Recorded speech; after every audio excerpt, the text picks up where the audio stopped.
We're standing by the Liberty Bell exhibit here in Philadelphia.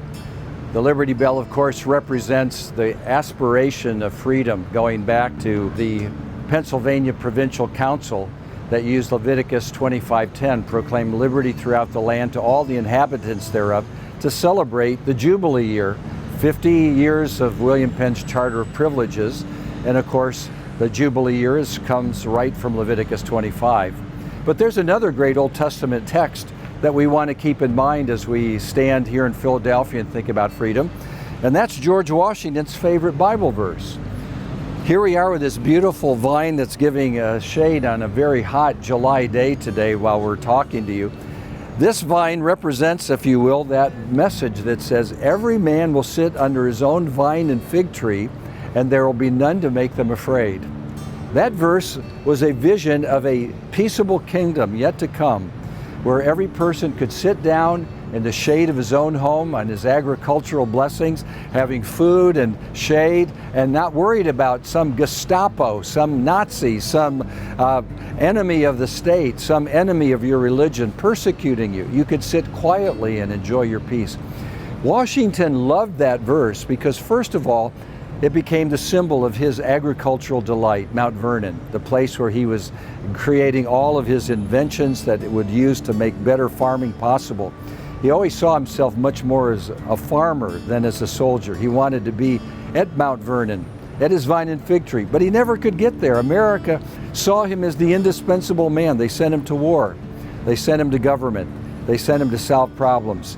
He wanted to be at Mount Vernon, his vine and fig tree. But he began to appreciate that verse over time when he actually talked often about the Jewish persecuted people in the world. He recognized that America, this new world, could become an asylum for the persecuted peoples of the earth. And he said his hope was that America would become the vine and fig tree where every man could sit in the shade of this wonderful place and not be afraid. That verse from the Old Testament prophet of Micah became his favorite verse as he envisioned America. And in a remarkable letter that he wrote to the Jewish people here in a congregation in the United States, he said, "May America become your vine and fig tree, or none will make you afraid."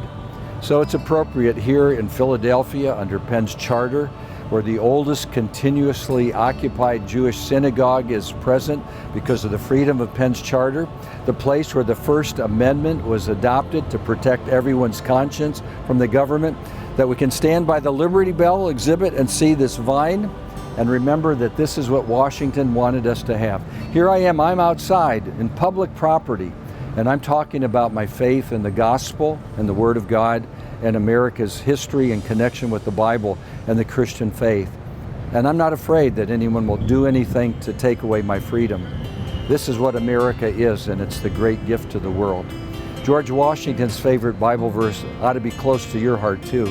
America is a place for minorities like the Jewish people, but all of us, regardless of our faith and practice, where we can be here and be unafraid. That's the work of the Providence Forum.